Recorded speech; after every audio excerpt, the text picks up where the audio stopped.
you know my first guest from the films Boogie Nights, Drugstore Cowboy, and Austin Powers, The Spy Who Shagged Me. Now, her latest film, which opened today, is Committed. Please welcome Heather Graham.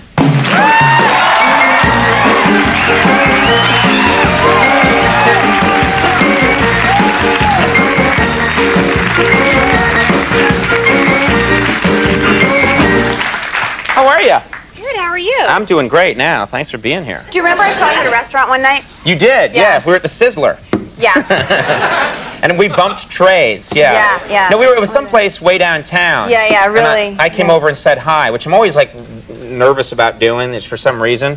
You know, there are some people that think like they're celebrities. I'm kind of a celebrity. I'll go and say hi. But I sort of know your boyfriend, Ed Burns. So I went over and said hi to him, and then we met. Yeah, he said you're a really good guy. Oh, thanks. Yeah. And then you said, buzz off, creep. That's the part I remember. No, well, let's talk just for a second. We were noticing today that you've done 2 movies, Boogie Nights, where you play Roller Girl. Yeah. And then you just did the Austin Powers movie where you're Felicity Shagwell, is that right? Yeah. But both those characters became really popular Halloween costumes. Yeah. Isn't that kind of strange? Yeah. I mean, it's really pretty cool. Except I have some girlfriends, and they had a friend that was Roller Girl, and she said that she almost killed herself because she, wasn't used to roller skating, and she fell over. And then you can buy actually a pre-made Felicity Shagwell costume, in a little costume store. You go in, you get like a little blue shorts suit. I've worn it. Yes, I know. I know what we're talking about. Do you actually roller skate? Because in all of Boogie Nights, the whole movie, I don't think there's one scene where you're not on roller skates. No, I roller skated through the whole thing, but I haven't really roller skated since then because I felt kind of lame. If I go to the beach, in LA and I'm roller skating, it just seems kind of like... Yeah, like, look at me, huh? Heather Graham, Roller Girl, huh? I know. It's like if I went out in public wearing this wig, or whatever. Now, I understand you're writing a screenplay. Is that right?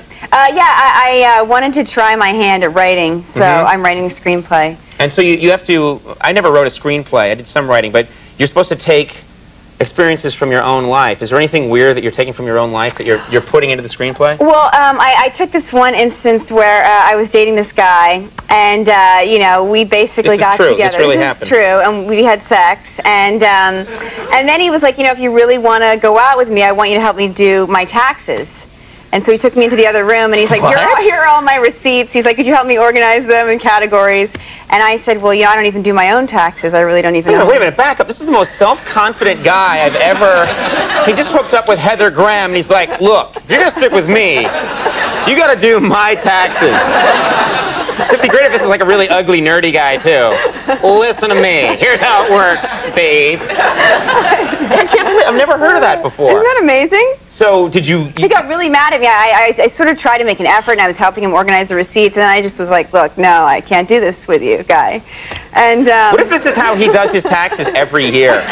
What if he's like, oh, April 15th, come up, gotta find a beautiful actress, sleep with her, get her to do my taxes. Yeah. That is so strange. It is. And that person's name is... okay, no such luck. Right.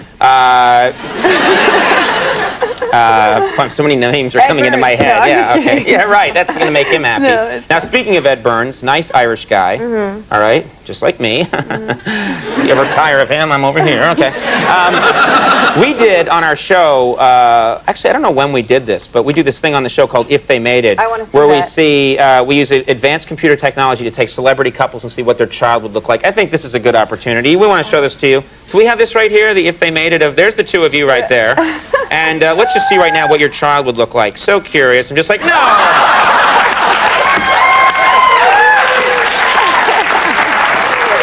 He's cute. It's not a he. His name is Orger. What was you got started, I mean, you're very young now, but you were really young when you got started. Yeah. You were in high school when you got your first professional sort of TV gig? Yeah, I was 16. What did you do? I was on Growing Pains. Growing Pains? Yeah. Oh, cool. Yeah. That's I'm trying to think which one that is. That's Kirk Cameron, Alan Thicke, Tracy Gold. Right.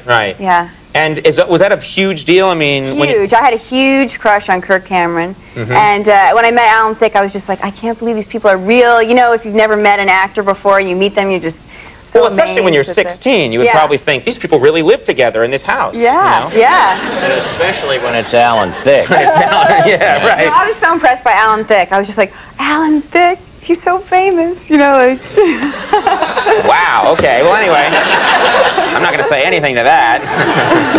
We're very young. Now, what was it like? I mean, I can't. I grew up. Did you grow up near Hollywood or anything? Because I know in my school, if I was 16 years old and I had appeared on TV, it would be a huge deal. Yeah, yeah. Well, I went to a school. It's in Agora. It's kind of near Hollywood, and C. Thomas Howell went to our school. So. Wait, I mean, what? Okay. There, I had to do the appropriate. We'll edit it together, so when you say it, I'll be blown away, and then no one will know that I don't care. No. Just kidding. So do they make a big deal of it at your school? They did. Well, a lot of guys that sort of had never asked me out before were kind of like, I was a senior at the time and about to graduate. We're kind of like, whoa, you know, like, did I miss something here? Growing pains. Come with me, baby. Yeah. Wow. Well, now let's talk about the latest project, Committed.